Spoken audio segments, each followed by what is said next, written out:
नमस्कार, मैं राधेश्याम और आप देख रहे हैं क्रांतिकारियों की बात। हमारे चैनल में आप सभी का बहुत बहुत स्वागत है। क्रांतिकारियों की बात में आज हम बात करेंगे बाबा साहब डॉक्टर भीमराव अंबेडकर की आत्मकथा वेटिंग फॉर वीज़ा के पार्ट 3 के बारे में। तो चलिए शुरू करते हैं। 40 गांव में आत्मसम्मान, गंवारपन और गंभीर दुर्घटना। ये बात 1929 की है। बम्बई सरकार ने दलितों के मुद्दों की जांच के लिए एक कमेटी गठित की। मैं उस कमेटी का एक सदस्य मनोनीत हुआ। इस कमेटी को हर एक तालुके में जाकर अत्याचार, अन्याय और अपराध की जांच करनी थी, इसलिए कमेटी को बांट दिया गया। मुझे और दूसरे सदस्य को थानादेश के 2 जिलों में जाने का कार्यभार मिला। मैं और मेरे साथी काम खत्म करने के बाद अलग अलग हो गए। वो किसी हिंदू संत को मिलने चला गया और मैं मुंबई के लिए रेलगाड़ी पकड़ने निकल गया। मैं धूलिया लाइन पर 40 गांव के एक गांव में एक कांड की जांच के लिए उतर गया। यहाँ पर हिंदुओं ने अछूतों के खिलाफ सामाजिक बहिष्कार किया हुआ था। 40 गांव के अछूत स्टेशन पर मेरे पास आ गए और उन्होंने अपने यहाँ रात रुकने का अनुरोध किया। मेरी मूल योजना सामाजिक बहिष्कार की घटना की जाँच करके सीधे जाने की थी, लेकिन वो लोग बहुत इच्छुक थे और मैं वहाँ रुकने के लिए तैयार हो गया। मैं गांव जाने के लिए धूलिया की रेलगाड़ी में बैठ गया और घटना की जांच की और अगली रेल से 40 गांव वापस आ गया। मैंने देखा कि 40 गांव स्टेशन पर अछूत मेरा इंतजार कर रहे हैं। मुझे फूलों की माला पहनाई गई। स्टेशन से महारवाड़ा अछूत का घर 2 मील दूर था। वहाँ पहुँचने के लिए एक नदी पार करनी पड़ती थी, जिसके ऊपर एक नाला बना था। स्टेशन पर कई घोड़ा गाड़ी किराए पर जाने के लिए उपलब्ध थी। मारवाड़ा पैदल की दूरी पर था। मैंने सोचा कि सीधे मारवाड़ा जाएंगे, लेकिन उस ओर कोई हलचल नहीं हो रही थी। मैं समझ नहीं पाया कि मुझे इंतज़ार क्यों करवाया जा रहा है। तकरीबन 1 घंटा इंतज़ार करने के बाद प्लेटफॉर्म पर एक घोड़ा गाड़ी लाई गई और मैं बैठा। मैं और चालक, गाड़ी पर सिर्फ 2 लोग थे। दूसरे लोग नज़दीक वाले रास्ते में पैदल चले गए। टांगा मुश्किल से 200 गज चला होगा कि एक गाड़ी से तकरीबन भिड़ गया। मुझे बड़ी हैरत हुई, क्योंकि चालक जो कि रोज ठीक टांगा चलाता होगा, इतना नौसिखिया जैसा चला रहा था। ये दुर्घटना इसलिए टल गई कि पुलिस वाले के जोर से चिल्लाने से कार वाले ने गाड़ी पीछे कर लिया। फिर हम किसी तरह नदी पर बने नाले की तरफ आ गए। उस पुल के किनारों पर कोई दीवार नहीं थी। कुछ पत्थर 10-5 फीट की दूरी पर लगाए गए थे। जमीन भी पथरीली थी। नदी पर बना नाला शहर की ओर था। जिधर से हम लोग आ रहे थे, नाले से सड़क की ओर एक तीखा मोड़ लेना था। नाले के पत्थर के पास घोड़ा सीधे ले जाके तेजी से मुड़ गया और उछल पड़ा। टांगे के पहिए किनारे लगे पत्थरों पर इस तरह फंस गए कि मैं उछल पड़ा और नाले की पथरीली जमीन पर गिर पड़ा। घोड़ा और गाड़ी नाले से सीधे नदी में जा गिरे। मैं इतनी तेज गिरा कि अचेत हो गया। मारवाड़ा नदी के ठीक उस पार था। जो लोग स्टेशन पर मेरा स्वागत करने आए थे, वो मुझसे पहले पहुंच गए थे। मुझे उठाकर रोते बिलखते बच्चों और स्त्री पुरुषों के बीच मारवाड़ा ले जाया गया। मुझे कई चोटें आई थी। मेरा पैर टूट गया था और मैं कई दिन तक चल फिर नहीं पाया। मैं समझ नहीं सका कि ये सब कुछ कैसे हुआ। टांगा रोज उसी रास्ते से आता जाता था और चालक से कभी इस तरह की गलती नहीं हुई। पता करने पर मुझे सच्चाई बताई गई। स्टेशन पर देर इसलिए हुई क्योंकि कोई गाड़ीवान अछूत को अपनी गाड़ी में लाने के लिए तैयार नहीं था। ये उनकी शान के खिलाफ था। माहर लोग ये बर्दाश्त नहीं कर सकते थे कि मैं उनके घर तक पैदल जाऊं। ये उनके लिए मेरी शान के खिलाफ था। उन्हें बीच का रास्ता मिला। वो बीच का रास्ता था कि तांगे का मालिक अपना तांगा किराए पर दे देगा, लेकिन खुद नहीं चलाएगा। माहर लोग तांगा ले सकते थे। माहरों ने सोचा कि ये सही रहेगा, लेकिन वो भूल गए कि सवारी की गरिमा से ज़्यादा उसकी सुरक्षा महत्वपूर्ण है। अगर उन्होंने इस पर सोचा होता तो वो भी देखते कि क्या वो ऐसा चालक ढूंढ सकते हैं जो सुरक्षित पहुंचा पाए। सच तो ये था कि उनमें से कोई भी गाड़ी चलाना नहीं जानता था, क्योंकि ये उनका पैसा नहीं था। उन्होंने अपने में से किसी से गाड़ी चलाने के लिए पूछा। एक ने गाड़ी की लगाम ये सोचकर थाम ली कि इसमें कुछ नहीं रखा, लेकिन जैसे ही उसने मुझे बिठाया तो इतनी बड़ी जिम्मेदारी के बारे में सोचकर नर्वस हो गया और गाड़ी उसके काबू से बाहर हो गई। मेरी शान के लिए 40 गांव के महार लोगों ने मेरी जिंदगी दांव पर लगा दी। उस वक्त मैंने जाना कि एक हिंदू तांगे वाला, भले ही वो खटने का काम करता हो, उसकी एक गरिमा है। वे खुद को एक ऐसा इंसान समझ सकता है जो किसी अछूत से ज़्यादा ऊंचा है। इससे भी कोई फर्क नहीं पड़ता कि वो अछूत सरकारी वकील है। दौलताबाद के किले में पानी को दूषित करना। ये 1934 की बात है। दलित तबके से आने वाले आंदोलन के मेरे कुछ साथियों ने मुझे साथ घूमने चलने के लिए कहा। मैं तैयार हो गया। ये तय हुआ कि हमारी योजना में कम से कम वेरुल की 2 गुफाएं शामिल हो। ये तय किया गया कि पहले मैं नासिक जाऊंगा, वहाँ पर बाकी लोग मेरे साथ हो लेंगे। वेरुल जाने के बाद हमें औरंगाबाद जाना था। औरंगाबाद हैदराबाद का मुस्लिम राज्य था। ये हैदराबाद के महामहिम निजाम के इलाके में आता था। औरंगाबाद के रास्ते में पहले हमें दौलताबाद नाम के कस्बे से गुजरना था। ये हैदराबाद राज्य का हिस्सा था। दौलताबाद एक ऐतिहासिक स्थान है और एक समय में ये प्रसिद्ध हिंदू राजा रामदेव राय की राजधानी थी। दौलताबाद का किला प्राचीन ऐतिहासिक इमारत है। ऐसे में कोई भी यात्री उसे देखने का मौका नहीं छोड़ता। इसी तरह हमारी पार्टी के लोगों ने भी अपने कार्यक्रम में किले को देखना भी शामिल कर लिया। हमने कुछ बस और यात्री कार किराए पर ली। हम लोग तकरीबन 30 लोग थे। हमने नासिक से येवला तक की यात्रा की। येवला औरंगाबाद के रास्ते में पड़ता है। हमारी यात्रा की घोषणा नहीं की गई थी।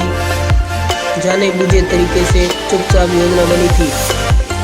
हम कोई बवाल नहीं खड़ा करना चाहते थे और उन परेशानियों से बचना चाहते थे जो एक अछूत और इस देश के दूसरे हिस्सों में उठानी पड़ती है।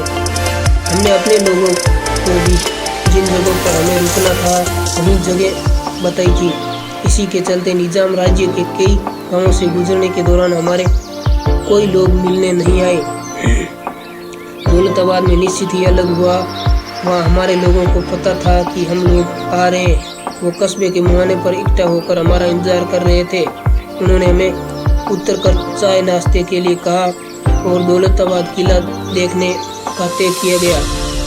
हम उनके प्रस्ताव पर सहमत नहीं हुए। हमें चाय पीने का बहुत मन था, लेकिन हम दौलताबाद किले को शाम होने से पहले ठीक से देखना चाहते थे।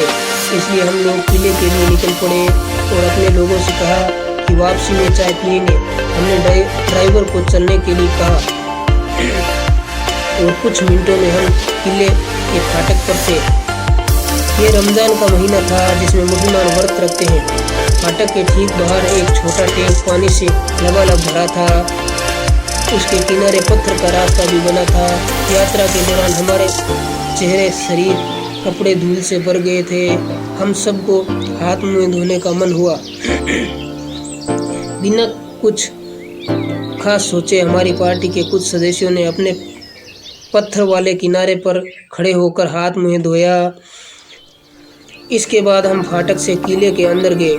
वहाँ हथियारबंद सैनिक खड़े थे। उन्होंने बड़ा सा फाटक खोला और हमें सीधे आने दिया। हमने सुरक्षा सैनिकों से भीतर आने के तरीके के बारे में पूछा कि किले के भीतर कैसे जाएं। इसी दौरान एक बूढ़ा मुसलमान सफेद दाढ़ी लहराते हुए पीछे से चिल्लाते हुए आया, ठेड़ अछूत, तुमने टैंक का पानी गंदा कर दिया। जल्दी ही कई जवान और बूढ़े मुसलमान जो आसपास थे उनमें शामिल हो गए और हमें गालियां देने लगे। ठेड़ों का दिमाग खराब हो गया है। ठेड़ों को अपना धर्म भूल गया है कि उनकी औकात क्या है। ठेड़ों को सब सिखाने की जरूरत है। उन्होंने डराने वाला रवैया अख्तियार कर लिया। हमने बताया कि हम लोग बाहर से आए हैं और स्थानीय नियम नहीं जानते हैं। उन्होंने अपना गुस्सा स्थानीय अछूत लोगों पर निकालना शुरू कर दिया जो उस वक्त तक फाटक पर आ गए थे। तुम लोगों ने इन लोगों को क्यों नहीं बताया कि ये टैंक अछूत इस्तेमाल नहीं कर सकते हैं?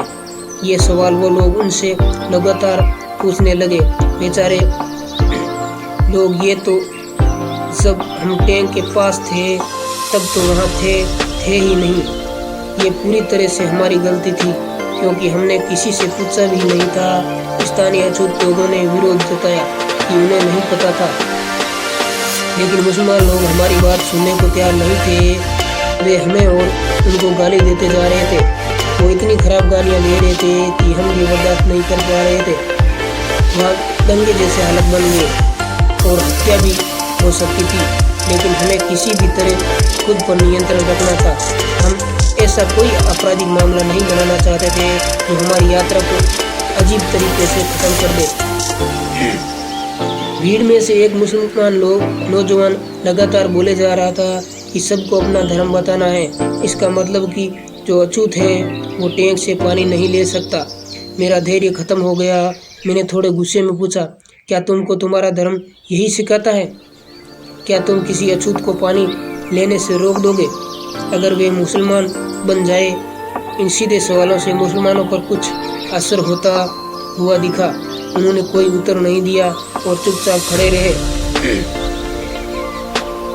सुरक्षा सैनिक की ओर मुड़ते हुए मैंने फिर से गुस्से में कहा, क्या हम इस किले में जा सकते हैं या नहीं? हमें बताओ। और अगर हम नहीं जा सकते तो हम यहाँ रुकना नहीं चाहते। सुरक्षा सैनिक ने मेरा नाम पूछा। मैंने एक कागज पर अपना नाम लिख कर दिया। वे उसे सुपरिटेंडेंट के पास भीतर ले गया और फिर बाहर आया। हमें बताया गया कि हम किले में जा सकते हैं, लेकिन कहीं भी किले के भीतर पानी नहीं छू सकते। और साथ में एक हथियार से लैस सैनिक भी भेजा गया ताकि वो देख सके कि हम उस आदेश का उल्लंघन तो नहीं कर रहे हैं। पहले मैंने एक उदाहरण दिया था कि कैसे एक अछूत हिंदू पारसी के लिए भी अछूत होता है, जबकि ये उदाहरण दिखाता है कैसे एक अछूत हिंदू मुसलमान के लिए भी अछूत होता है। डॉक्टर ने समुचित इलाज से मना किया, जिसे युवा स्त्री की मौत हो गई। ये घटना भी आंखें खोलने वाली है। ये घटना कठियावाड़ में एक गांव की अछूत स्कूल में पढ़ाने वाली शिक्षिका की है। मिस्टर गांधी द्वारा प्रकाशित जनरल यंग इंडिया में ये घटना एक पत्र के माध्यम से 12 दिसंबर 1929 को सामने आई।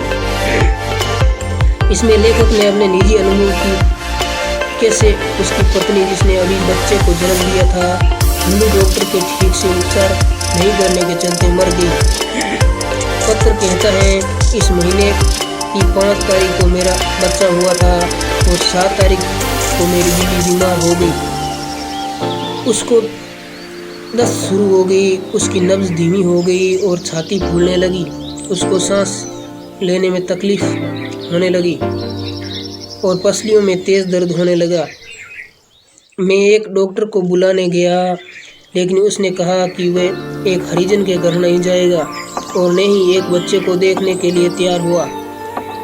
तब मैं वहाँ से नगर सेठ और गरिसाई दरबार गया और उनसे मदद की भीख मांगी। नगर सेठ ने आश्वासन दिया कि मैं डॉक्टर को 2 रुपये दे दूंगा। तब जाकर डॉक्टर आया, लेकिन उसने इस शर्त पर मरीज को देखा कि वे हरिजन बस्ती के बाहर मरीज को देखेगा। मैं अपनी बीवी और नन्हे बच्चे को लेकर बस्ती के बाहर आया। तब डॉक्टर ने अपना थर्मामीटर एक मुसलमान को दिया और उसने मुझे दिया और मैंने अपनी बीवी को। फिर उसी प्रक्रिया में थर्मामीटर वापस किया गया। ये तकरीबन रात के 8 बजे की बात है। बत्ती की रोशनी में थर्मामीटर को देखते हुए डॉक्टर ने कहा कि मरीज को निमोनिया हो गया है। उसके बाद डॉक्टर चला गया और दवाइयाँ भेजी। मैं बाजार से कुछ लिनसीड खरीद कर ले आया और मरीज पर लगाया। बाद में डॉक्टर ने मरीज को देखने से इनकार कर दिया, जबकि मैंने उसको 2 रुपये दे दिए थे। बीमारी खतरनाक थी। अब केवल भगवान ही हमारी मदद कर सकता था। मेरी जिंदगी की लो बुझ गई। आज दोपहर 2 बजे उसकी मृत्यु हो गई। उस अछूत शिक्षिका का नाम नहीं दिया हुआ है, और इसी तरह से डॉक्टर का भी नाम नहीं लिखा हुआ है। अछूत शिक्षक ने बदले की कार्रवाई के डर के कारण नाम नहीं दिया, लेकिन तथ्य एकदम सही है। उसके लिए किसी स्पष्टीकरण की आवश्यकता नहीं है। पढ़ा लिखा होने के बावजूद डॉक्टर ने पूरी तरह से बीमार और खुद थर्मामीटर लगाने से मना कर दिया। उसके मना करने के कारण ही औरत की मृत्यु हुई। उसके मन में बिल्कुल भी उथल पुथल नहीं हुई कि वे जिस पेशे से बंधा हुआ है उसके कुछ नियम कानून है। हिंदू किसी अछूत को छूने की बजाय अमानवीय होना पसंद करेंगे। गाली गलौज और धमकियों के बाद युवा क्लर्क को नौकरी छोड़नी पड़ी। इस बात को आगे कहने के लिए ये एक और घटना है। 16 मार्च 1938 को कासरवाड़ी दादर बम्बई में इंदुलाल यादनिक की अध्यक्षता में भंगी लोगों की एक बैठक हुई। इस बैठक में एक भंगी लड़के ने अपना अनुभव इन शब्दों में बयान किया। मैंने 1933 में भाषा की अंतिम परीक्षा पास की। मैंने अंग्रेजी कक्षा 4 तक पढ़ी थी। मैंने मुंबई म्यूनिसिपल पार्टी के स्कूल कमेटी में शिक्षक के पद के लिए आवेदन किया, लेकिन वैकेंसी नहीं होने के चलते असफल रहा। फिर मैंने हैदराबाद में पिछड़े वर्ग के अफसर के लिए तलाटी पद, गांव के पटवारी के पद के लिए आवेदन किया और सफल रहा। 19 फरवरी 1936 को मैं बांसवाड़ा तालुका के खेड़ा जिले में मामलतदार के कार्यालय में तलाटी पद पर नियुक्त हुआ। वैसे मेरा परिवार मूलतः गुजरात से आया था, लेकिन मैं इससे पहले कभी गुजरात नहीं गया था। मैं यहाँ पहली बार आया था। उसी तरह से मैं ये नहीं जानता था कि सरकारी दफ्तर में भी छुआछूत है। मेरे हरिजन होने की बात मेरे आवेदन में पहले से लिखी थी, इसलिए मैं उम्मीद करता था कि मेरे सहकर्मियों को पहले से ही पता होगा कि मैं कौन हूँ। इसलिए मैं मामलतदार ऑफिस के क्लर्क के व्यवहार से हैरान रह गया। जब मैं तलाटी का पद संभालने वहाँ पहुँचा, कारकुन ने बड़े ही घृणा से मुझसे पूछा, तुम कौन हो? मैंने जवाब दिया, सर मैं एक हरिजन हूँ। उसने कहा, भाग जाओ और दूर खड़े रहो। तुम्हारी हिम्मत कैसे हुई मेरे नज़दीक आने की? अभी तुम ऑफिस में हो। अगर तुम बाहर होते तो अब तक मैं तुम्हें 6 लात मारता। हिम्मत तो देखो कि ये यहाँ नौकरी करने आया है। उसके बाद उसने मुझे कहा, अपने सर्टिफिकेट और नियुक्ति के आदेश पत्र यहाँ जमीन पर रख दो। जब मैं बरसात के मामलतदार ऑफिस में काम कर रहा था तो मुझे सबसे ज़्यादा मुश्किल पानी पीने में होती थी। ऑफिस के बरामदे में पीने के पानी के डिब्बे रखे थे और वहाँ पर एक इन डिब्बों की जिम्मेदारी और पानी पिलाने के लिए आदमी रखा हुआ था। उसका काम ऑफिस के क्लर्कों के लिए जब भी उनकी ज़रूरत हो पानी पिलाना था। उसकी अनुपस्थिति में लोग खुद डिब्बे से जाकर पानी निकाल कर पीते थे। मेरे मामले में ये बिल्कुल असंभव था।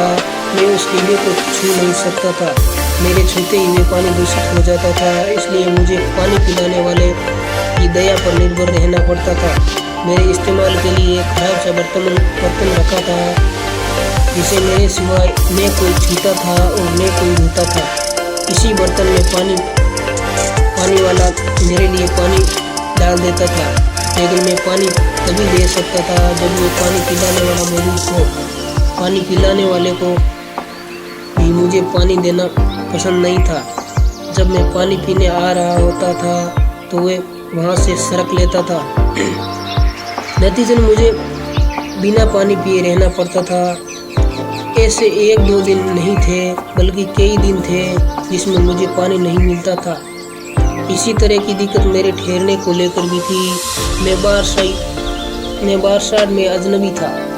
कोई भी हिंदू मुझे घर देने को तैयार नहीं था। बारसाड़ के अछूत भी अपने यहाँ ठहरने को तैयार नहीं थे।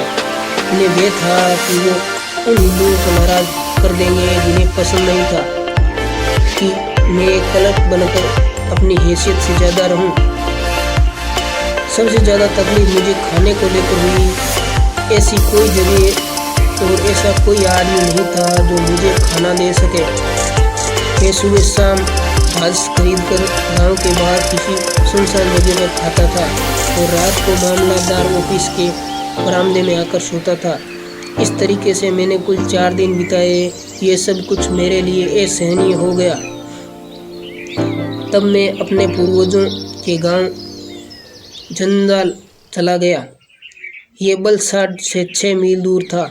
हर दिन मुझे 11 मील पैदल चलना पड़ता था। ये सब मैंने कुल 1.5 महीने किया। उसके बाद मामलतदार ने मुझे एक तलाती के पास काम सीखने के लिए भेज दिया। इस तलाती के पास 3 गांव जंजाल, खापुर और सेजपुर काजीमा था।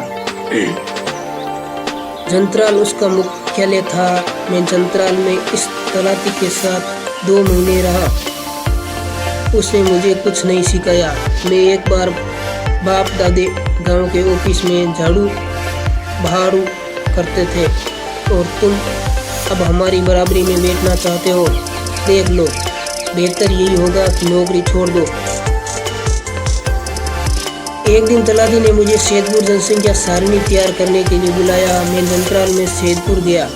मैंने देखा कि मुखिया और तलाती गांव के ऑफिस में कुछ काम कर रहे हैं। मैं गया और ऑफिस के दरवाजे पर खड़ा हो गया और उन्हें नमस्कार किया, लेकिन उन्होंने कुछ भी ध्यान नहीं दिया। मैं वहां तकरीबन 15 मिनट खड़ा रहा। मैं इस जिंदगी से वैसे ही तंग आ गया था और इस अपमान और उपेक्षा से और शुद्ध हो गया। मैं वहां पास में पड़ी एक कुर्सी पर बैठ गया। मुझे कुर्सी पर बैठाकर मुखिया और तलाती मुझसे बिना कुछ कहे वहां से चले गए। थोड़ी देर बाद वहाँ लोग आना शुरू हो गए और जल्द ही एक बड़ी भीड़ मेरे इर्द गिर्द इकट्ठा हो गई। इस भीड़ का नेतृत्व गांव के पुस्तकालय का पुस्तकालय अध्यक्ष कर रहा था। मैं समझ नहीं सका कि क्यों एक पढ़ा लिखा आदमी इस भीड़ का नेतृत्व कर रहा है। मैं थोड़ी देर बाद समझा कि ये कुर्सी उसकी थी। वह मुझे बुरी तरह से गालियाँ दे रहा था। गांव के नौकर की ओर देखकर वह बोलने लगा, इस गंदे भंगी कुत्ते को किसने कुर्सी पर बैठने का आदेश दिया। नौकर ने मुझे कुर्सी से उठाया, मुझसे कुर्सी को लेकर चला गया। मैं ज़मीन पर बैठ गया। उसके बाद भीड़ गांव के ऑफिस में घुस गई और उसने मुझे घेर लिया। वे एक गुस्से से सुलगती हुई भीड़ थी। कुछ लोग मुझे गाली दे रहे थे, कुछ लोग मुझे धमकी दे रहे थे कि वो मुझे धारिया गंडासा से टुकड़े टुकड़े कर देंगे। मैंने उनसे याचना की कि मुझे माफ़ कर दें, मेरे ऊपर रहम करें। इससे उस भीड़ पर कोई फर्क नहीं पड़ा। मुझे समझ नहीं आया कि मैं अपना जीवन कैसे बचाऊं। मेरे दिमाग में एक विचार खोला कि मैं मामलतदार को जो अपने ऊपर बीती है उसे लिखकर बताऊं और ये भी बताऊं कि अगर ये भीड़ मुझे मार डालती है तो मेरे शरीर का कैसे अंतिम संस्कार करें। फिलहाल ये मेरी उम्मीद थी कि अगर इस भीड़ को पता चल गया कि मैं मामलतदार को इस घटना के बारे में बता रहा हूँ तो वे शायद अपना हाथ रोक ले। मैंने नौकर से एक कागज़ लाने को कहा। वे कागज़ लेकर आया। फिर मैंने अपनी पेन से बड़े बड़े शब्दों में लिखना शुरू किया ताकि सब लोग उसे पढ़ सकें। सेवा में मामलतदार तालुका वरसाई महोदय परमार कालिदास शिवराम की ओर से नमस्कार स्वीकार हो। मैं आपको आदरपूर्वक सूचित करता हूँ कि आज मेरे ऊपर मृत्यु आन पड़ी है। अगर मैं अपने माता पिता की बात सुनता तो ऐसा कभी नहीं होता। आपका बड़ा उपकार होगा यदि आप मेरे माता पिता को मेरी मृत्यु के बारे में सूचित कर दें।